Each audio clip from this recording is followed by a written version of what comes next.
frequency. We got the right connection, not surface level, seeking a deeper direction. Biblical conversations, yeah, the realest you could find, unpacking the world. The moment I got off the plane and I entered Colombia, because mind you, I said I was pregnant, and I'm one that has very bad morning sickness. When I tell you, the moment I got off that plane, everything ceased to exist. It was just like all of the pressure of whatever was behind me, and it was a renewing energy, right? At the airport, they received me good. It was just like, wow, I'm really here. Like 3 hours ago, I was in America. Like now, I'm in South America, right? And I just remember my associate telling me different cities, because Cartagena is not really big. It's not big at all, right? So I remember her telling me about the tourist areas and kind of where to go when you're there, right? Right. So that's where I got my Airbnb at. Was like the hottest tourist area. So got the Airbnb. Me and my baby, we went straight to the beach. At the beach, if anybody know the business to go to Colombia, ever been there, you're going to have people hounding you. They're going to come back 3 or 4 times to get you to buy stuff. Well, Right. because we were staying right across from the beach, we were at the beach a lot. So a lot of the women who worked on the beach, we got to know, and they're like, they loved us, right?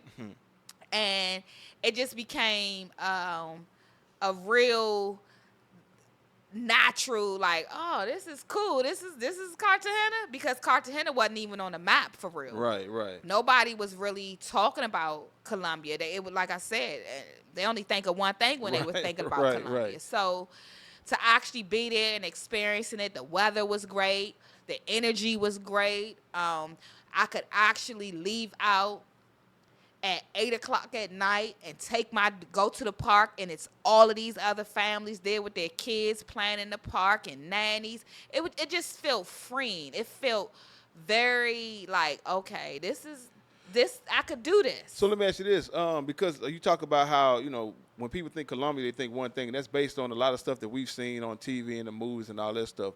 How many melanated people? Like, was it a lot of melanated people? Yeah, 'cause that's what they don't show you that on Colombia TV. is. They don't show you that on TV. Palenque. So let the people know, like, you know what I'm saying? Yeah, so I think that's okay. We, Right. we're the originals. We everywhere. We everywhere, okay? So the Palenque, the Afro-Colombians, it's a whole city. The first free town is in Colombia. It's called Palenque. They do tours there. You can go there. And it's so many melanated Colombians in Cartagena, a lot. And you have them in other cities, where is the majority.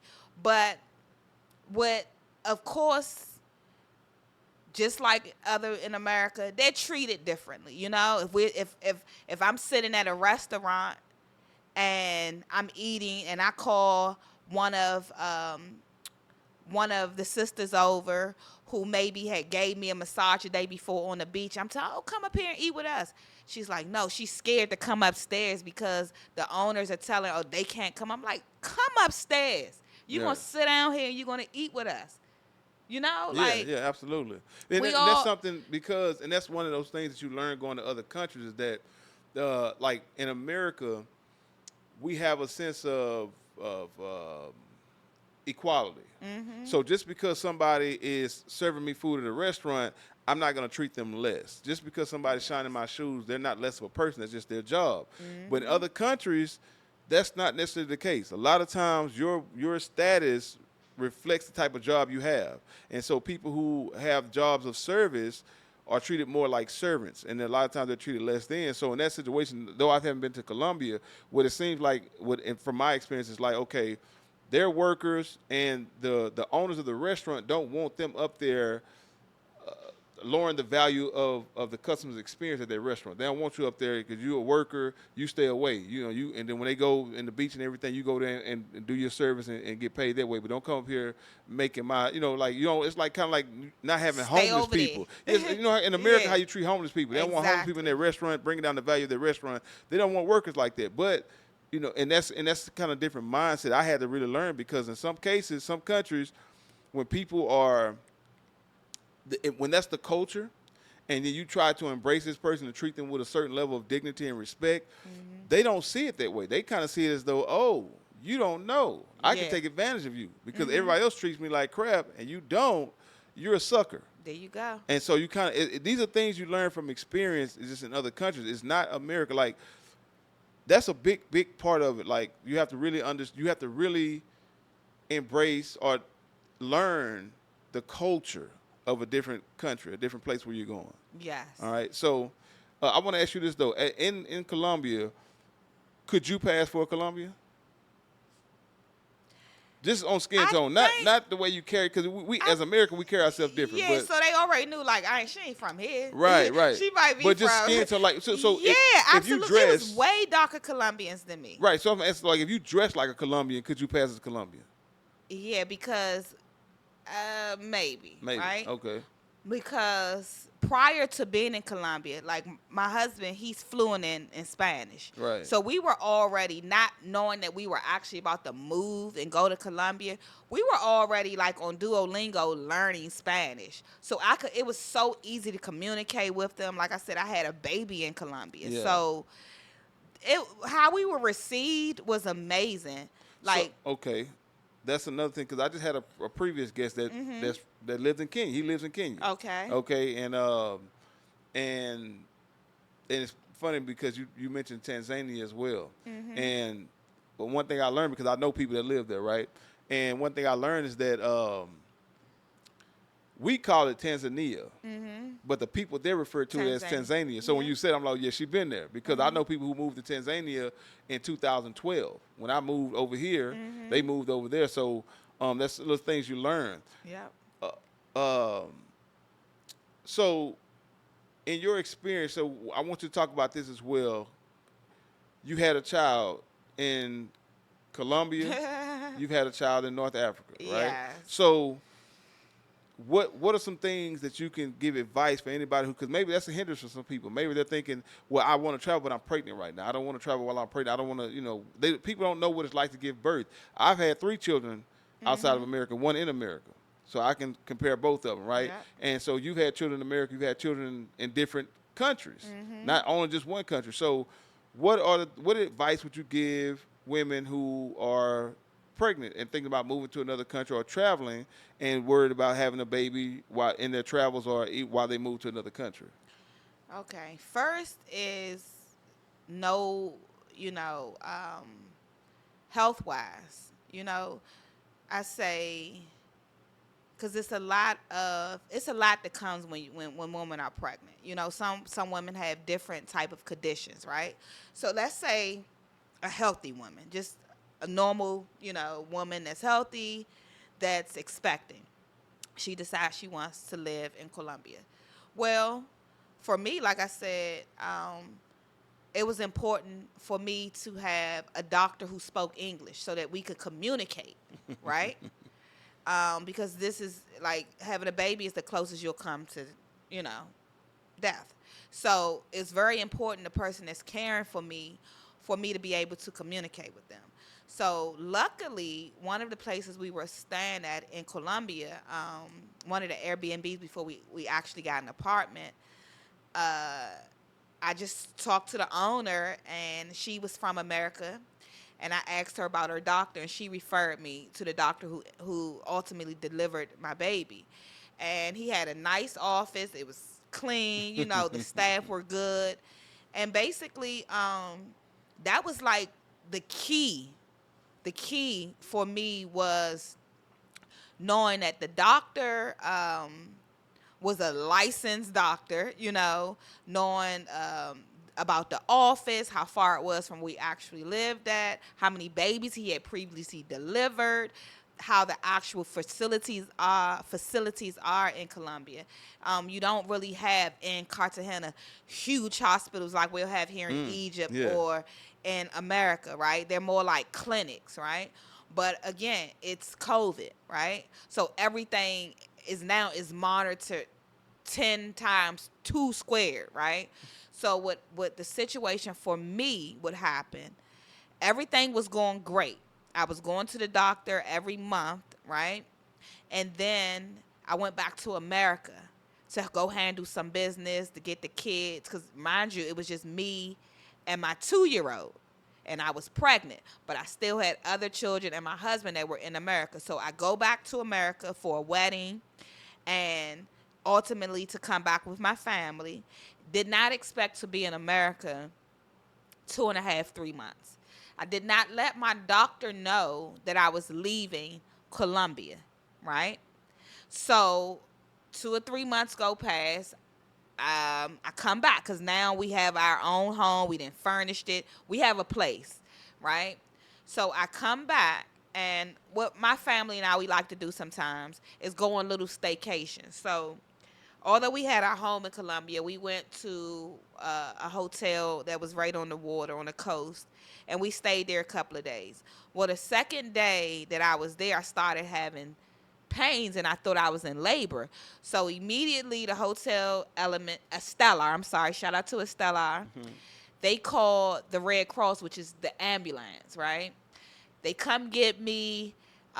They take me to the first hospital, which ended up, this was a false alarm, but that's the hospital that I end up having my daughter at. Hold on now, because I done had 4 of them. So you talking about this dude Braxton Hicks? Yeah. See, I can't stand him. Yeah. Hey, if I find you Braxton Hicks, Yeah. I'm gonna hit you everywhere but under your feet. But You understand me? actually, Kurt, I'm gonna be honest with you. Yeah. I think it was God. I think it was actually labor, right? But I'm gonna tell you, this story gonna trip you out right quick. Okay, we want to hear it then. Yes, this story gonna trip y'all out because I'm in labor. I know labor. At this point, this is like my 4th child that I had, okay? So they take us to the hospital. Now, as we're walking to the door, and I'm saying hospital, but you all think clinic, right? Okay, yeah. As I'm walking to the door, a lady, it's COVID, mind you, a lady comes and she gets this bar Trash can right there. and puts it through the door. Hold on, wait, what? Yes. As I'm coming in pain, the ambulance bringing me, she takes the stick and puts it through the door. Like so the door can't, so you can't get in? Yes, so I cannot get in active labor.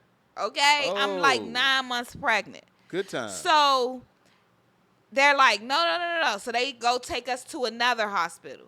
They deny me, right? So I'm not getting a clear understanding as to why I cannot be seen and what I'm thinking, I'm thinking I was about to have to deliver my baby in the street, right? Oh my goodness. So luckily, this lasted like different. We went to 3 different hospitals. Right. Luckily, God was like, okay, just wait, just cool out and be easy, right?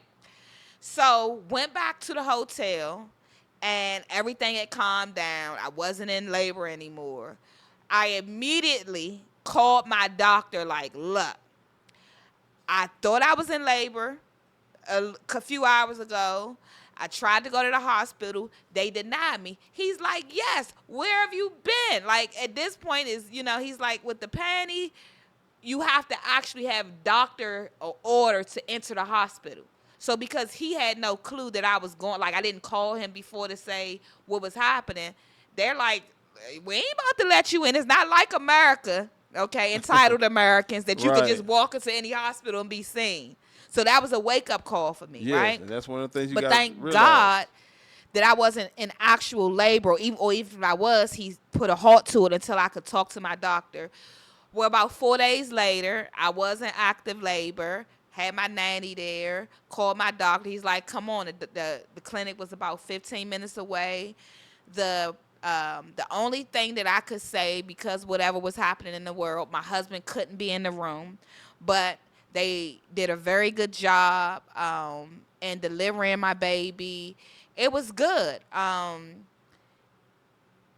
it was a very memorable experience, to say the least. But I can say certain things that we just think are, like baby's diapers and just stuff for me. Like none of that. You have to bring everything, all the clothes, all the diapers. If you're gonna feed the baby milk, your change of clothes. Don't expect anything. It's not like I had an insurance plan I had to pay out my pocket.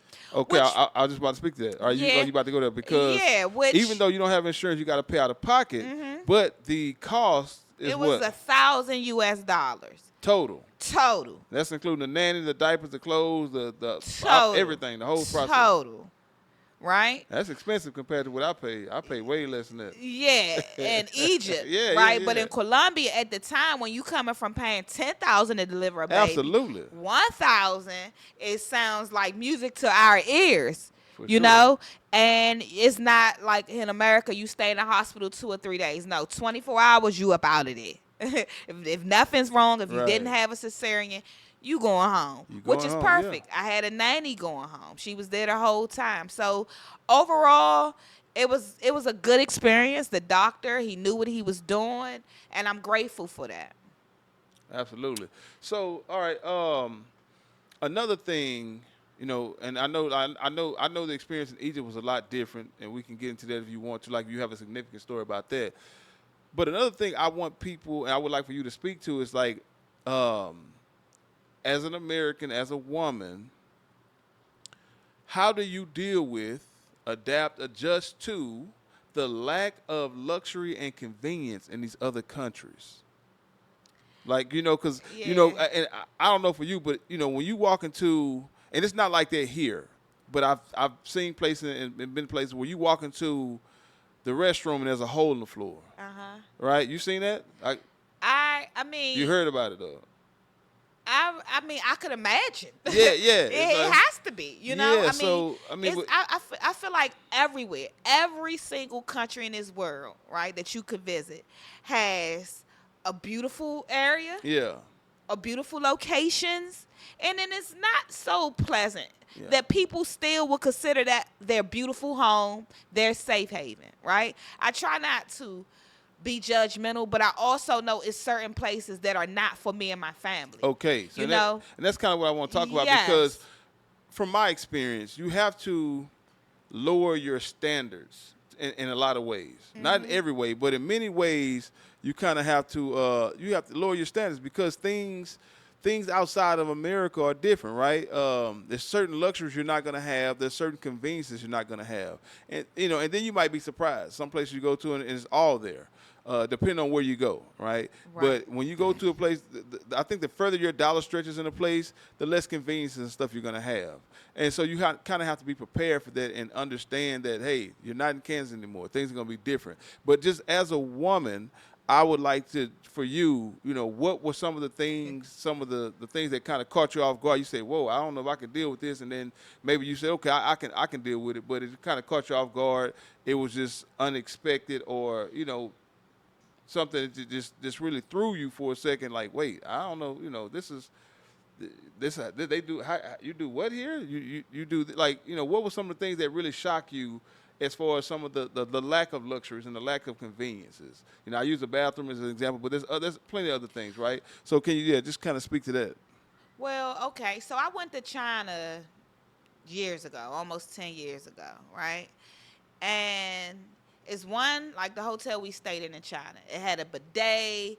It had, like, digital showers, like digital toilet, everything. You could talk to the toilet to do whatever you like.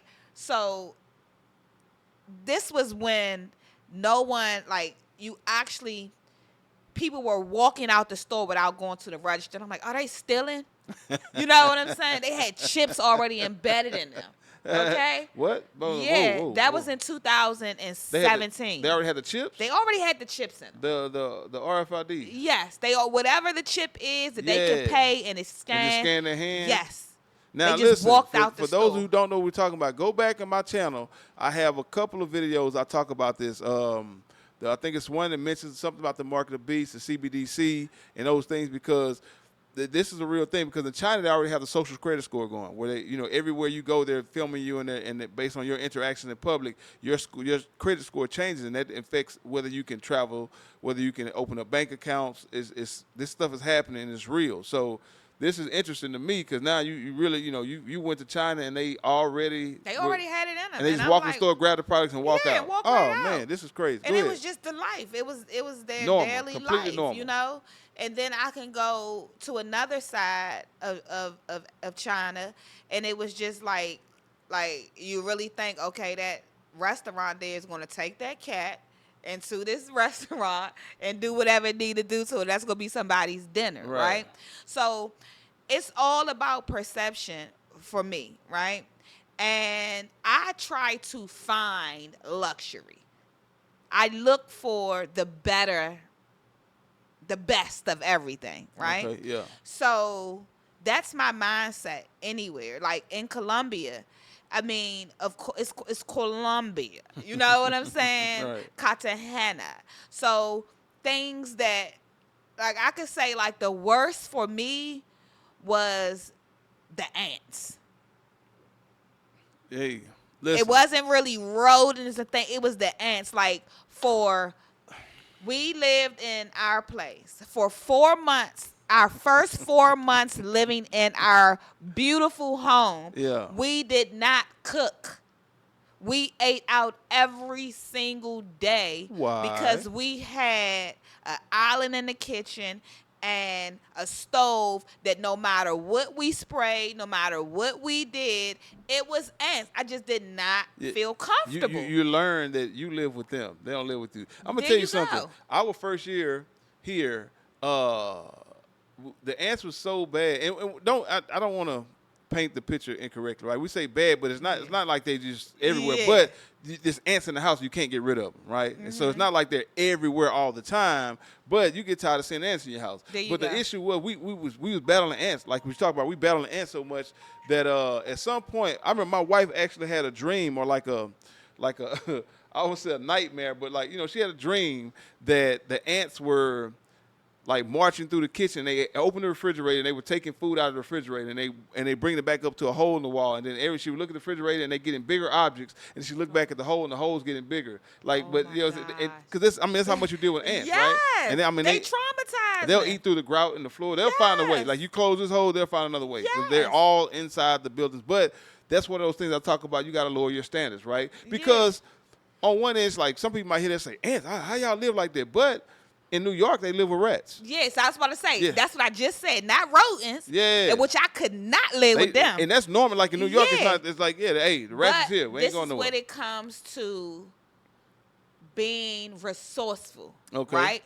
Because we had in our building, we had 24-hour security. Yeah. Like we have a doorman. And it's basically the same doorman besides at nighttime where it's a different one. But he knew us. We knew him. Everything. He knew. And the owner, he lived in Canada, right? And I'm not the type that like to disturb people. Like, if we can handle something, we'll try to handle it. Right. But one day, I went and I told the doorman about the situation. And this is 4 months later. Told the doorman. He's like, oh. He came up and bought some concoction. Yeah, they know how to deal with it. It was a concoction. Okay, he gave us this concoction. He already had concocted. Okay, right. So because they sprayed this. He just didn't know stuff. you was dealing with it. Yeah. Never seen ants again. So all I had to do was open my mouth. Right. You know what I'm saying? And communicate what the issue was, and then the solution was already there. Because the locals been dealing with this stuff. They know how to deal with it. And then they ain't going to deal with certain things. In Colombia, it's a certain way of life. You're going to see the women outside every day watering the grass. Like, it's just certain way of life that they have that I love. Yeah. Every morning, aguacate. So you have the fruit man coming with his cart down the street with all the fruits you want. And, like, I'm a sucker for fruit, okay? And it's like, even if you may not have pesos at the moment, they're like, oh, we know you're going to be here. We'll come back tomorrow. They send the bucket down, your fruit go in the bucket, and you pull the bucket up. Like, it was beautiful. Like, it was that was living. That is living to me, okay? And I can't, it's nothing bad I could say about Colombia. We traveled all through Colombia. I met some beautiful people while in Colombia. They're actually on their way to Egypt to come visit here. My husband, someone asked him to be the best man at his wedding. So we traveled about 2 hours to another city called Morocco and attended our first Colombian wedding there. But we've been to Barranquilla, Bogota, Medellin. We've been all through Colombia, and it's nothing I could say. Like I said, you have good and bad people everywhere in the world, right? But I never felt unsafe. I can never say that the food was always amazing. Colombia was great. It was just time for more, right? It was time to do something different because it wasn't but so much at that time that we could like do as far as business. I had already had my daughter, so now it's like we're twiddling our fingers like, oh, what's next, you know? So during that time was our anniversary, and I took my husband. I was going to go to Peru, take him to Peru, but then one of my cousins was on a cruise in Curacao. And Curacao and Zanzibar was one when we made vision boards 10 or 15 years ago. Those were some of the top places that were on our vision board because of the way the beaches were. It was just like picture perfect, amazing. So I unbeknownst, had already crossed Zanzibar off, although my husband didn't travel with me. I had been. And then it was Curacao. So, but I had no idea how the way of life was in Curacao. I just knew it was beautiful beaches and it was on an island close to Aruba. So we went on a vacation, like I said. Can you have a tissue? Yeah. I was already doing like walking videos and stuff of Curacao. So some of the places that we went to and visit, we had already saw some of the people online that were at these places. And we traveled there for about 5 days, thank you. About 5 days for our anniversary. And had no idea it was us. We were there. That's what our history. When you say us, you mean us. Yes. I had no idea we were there. Pardon my ignorance. I'm from Texas. Anything outside of Texas is really a third country. You know what I'm saying? We reserve the right to annex from America. Okay. So my geography, you know what I'm saying, is not where. So you talking about Zanzibar and the other places? You still in Colombia, or are we somewhere else now? We was in Colombia. Okay, all this is in Colombia. We're in Colombia, okay, but we're planning to go on vacation to Curacao. Where's that? Curacao is in South America. Okay. It's to the east. It's right by Venezuela. It's off the coast of Venezuela. Yeah. If you ever heard of Aruba. Yeah, I heard. Okay, so it's a part of the ABC Islands. So it's Aruba, it's Bonaire, and it's Curacao. Okay. Those are considered the ABC Islands. Cool. So teach me something now. Aruba was never appealing to us because everybody that I know that went to Aruba always said it was like the Americans. It's catered to Americans. So I was like, Yeah, you want. That wasn't really. That was, I was trying to get away from different those, experience, right? So okay, but I want to ask you something. I gotta ask you something. I gotta let me zoom in on this because I want to look at the camera when I ask this question. I'm finna be messy. Okay. Do a little drama right quick. All right. But it's up to you how you answer this question. But my question, Colombia, Smumbia. Whatever, Colombia cool, our people there cool, yeah, but I gotta ask, like, you know what I'm saying, who, you know what I'm saying, Colombia or Africa? You done been to Colombia, you're in Africa, well, you know what I'm saying, we at Colombia or Africa? Let's talk about it. We are all one. Oh, No. I'm about to tell you why. I say that and why we say Colleen and Wahed, right? Is because they're Afro-Colombians. Absolutely. You know what I'm saying? Yeah. It's culture everywhere. If you look at the Palenque, culture. That's on the northern, like right on the northern coast of South America. Yeah, it's inside of Colombia. Yeah, you know, I just watched a documentary on that the other day. Yeah, and it's so full that's of like melanated talking people. about the Gullah Geechee people. Yeah. That's like Curacao. Shout out South Carolina. Yeah, South Carolina. All of these people traveled certain routes. That's why Colombia, like I said, my baby was born here. I love Colombia. It's nothing bad that I would ever say about Colombia. The food is great. The weather is great. When we lived in Colombia, we lived in an area called Crespo, which was 1 block from the airport one way and 1 block from a black sand diamond beach the other way. So, no, our children were not in school there. We were doing homeschooling. The cost of living was great. It's like comparing apples and oranges. It's a total different culture. Even from Cartagena to Medellin. Cartagena it will give you more Miami. Medellin is New York. You know what I'm saying? Yeah. So, it was just all about, what we needed at that time in our life. And at that time in my life, I needed beach. I needed healing. I needed just to be somewhere where I didn't have a lot of stresses of the world, because I find in America, in my travels, Americans spend more time looking at the news and just low vibrational things. Listen. Versus people in other countries. I would 100% agree with that, and that's one of the things I tell people because, living here, I live well for a little bit, right? And I don't have. I tell people I make McDonald's money, right? But I live comfortable. Exactly. But more important than that, I tell people, and this is the simplest way I can put it, but life is easy outside of America, right? Now, I wouldn't say better, but it's easier. And what I mean by that is the level of stress that you don't have to deal with. In America, you race against the clock every day.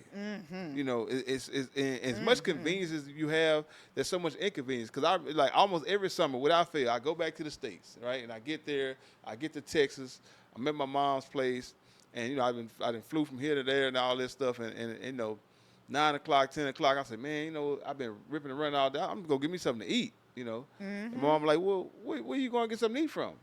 I'm like, we in Houston. Like, baby, everything closed. I said, oh, man, I forgot. I'm back in America now. We're in America. So, because if I got to go to the doctor, I got to take off work. If anything you got to do, you got from 9 to 5 for the most part to get it done. Which takes away and so, but from your bottom line. outside of America, I can make a doctor appointment, dentist appointment, anything 8, 9 o'clock at night, And so, you're not stressed about trying to get everything done in such a short period of time and then do everything you want to do on the weekend. And it's just a whole different situation. So that's one thing that I can really attest to is that the level of stress that you deal with or don't deal with in America is totally different than when you're outside the country. It's priceless, Carrie. Honestly, that's what a lot of life is in America. It's stress. The rat race. It's real. It's the rat race. And when you finally free yourself from that, yes, it's no roadmap to this. It's no whatever Carrie and his family, the plans they had 15 years ago when they decided that they were going to uproot and move abroad. I know things had changed along the way. Even looking back now, it's like, wow. I didn't have no plan like that. I just wanted to leave America. And that's all you know. I didn't know I was going to That's all you know. Yeah. And so you got to just trust the process. Absolutely. And when you're righteous, you're going to be led right. Right. So absolutely. That's a lot of what has been my mindset. Is not trying to know every single thing or how this is going to work out, but just first knowing that it's going to work out, right? And aligning myself in the right path to receive the knowledge and the information that I need, so we have less stressors on us. Because when I left America, right? Let me say this: when I left Maryland, like I said, I had just finished school, right? It's doing a panty. I'm making $500 to $1,000 a day. in a short amount of time. I had to keep my husband and my kids upstairs. And don't come down here. I got them doing facials and waxing, right? And I had constant clients, constantly. So I'm doing like $5,000 and $7,000 weeks in America, and that still wasn't fulfilling for me because I on anywhere on God green earth I will triple my worth, right? But it's also like, okay, at the end of the day, was it still something that I was searching for? Was it still something that was not fulfilling to me? Like, yeah, I'm doing this. We live in the highest paid city for black net worth in America. You know what I'm saying?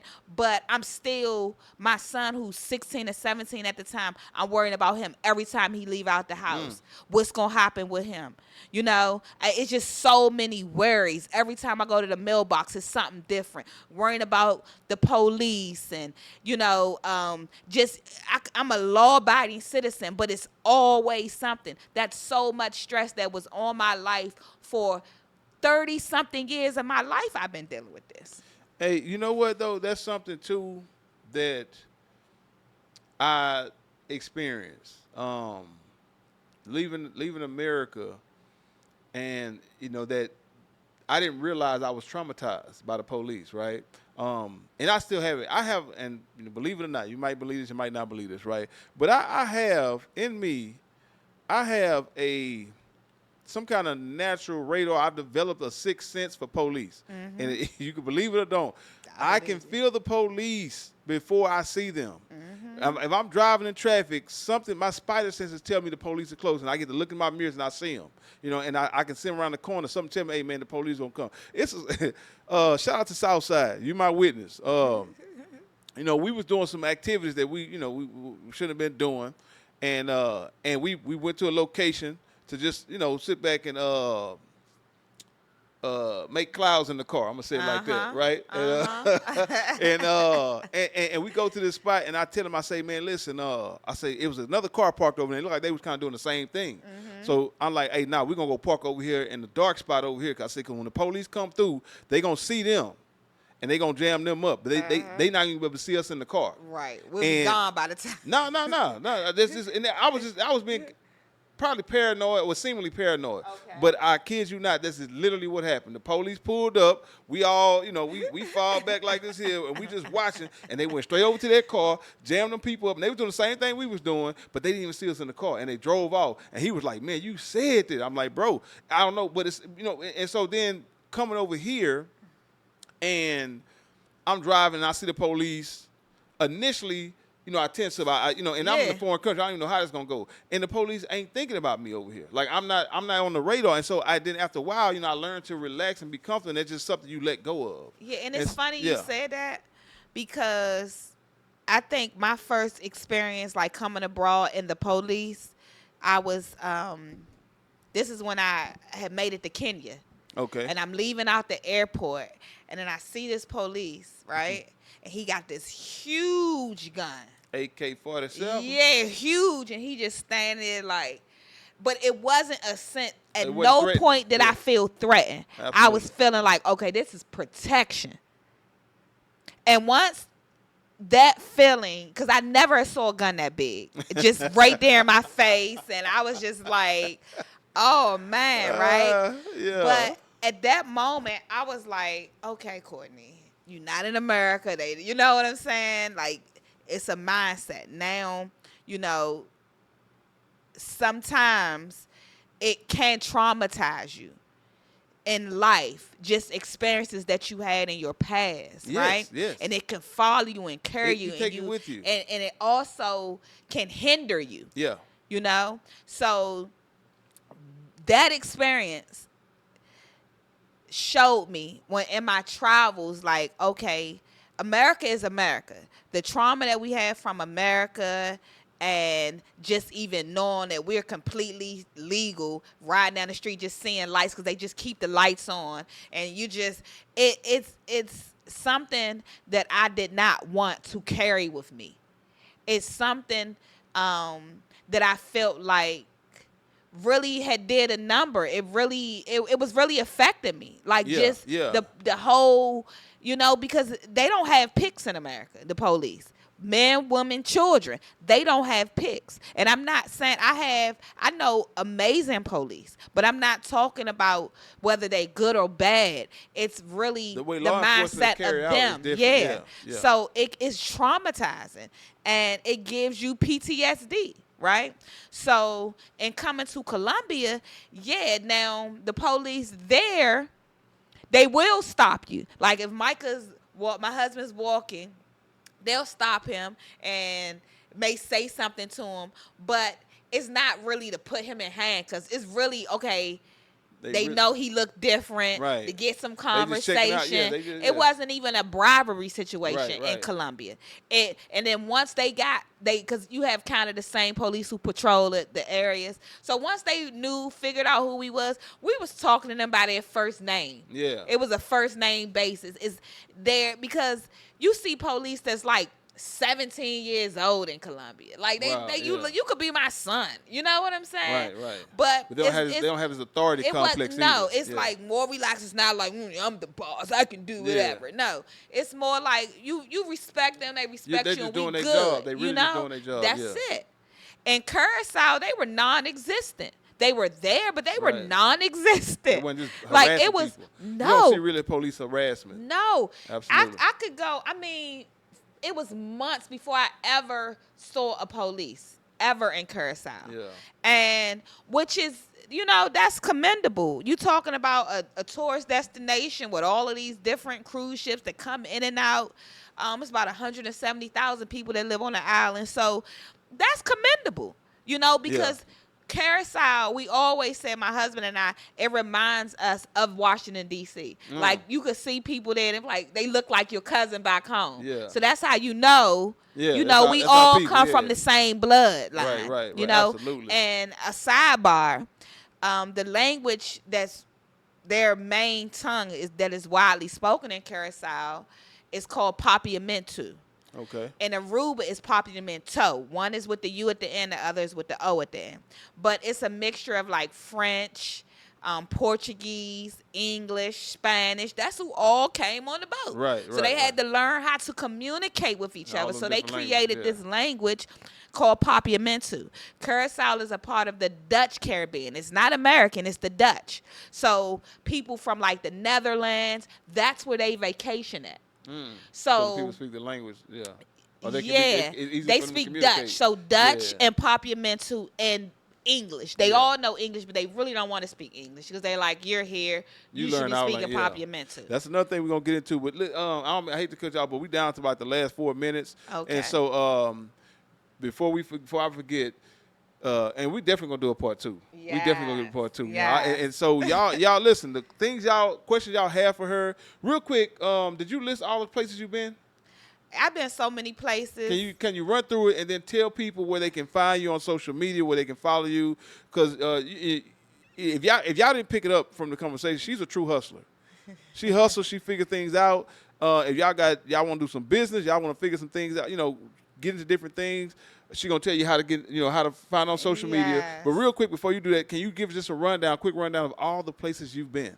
Okay. I've been to a lot of different islands, like Dominican Republic, Bahamas, Jamaica, Mexico. Oh my God, I'll be forgetting. Yeah. Canada. Oh my gosh. I've been, only countries in Africa have been the countries that I named: Tanzania, Kenya. I went to Greece and Turkey. I forget. It's about 30 countries, right? Yeah. And Wow. counting, Yeah. right? But what I want to say is, go over there. Wait. Is like, no matter what, right?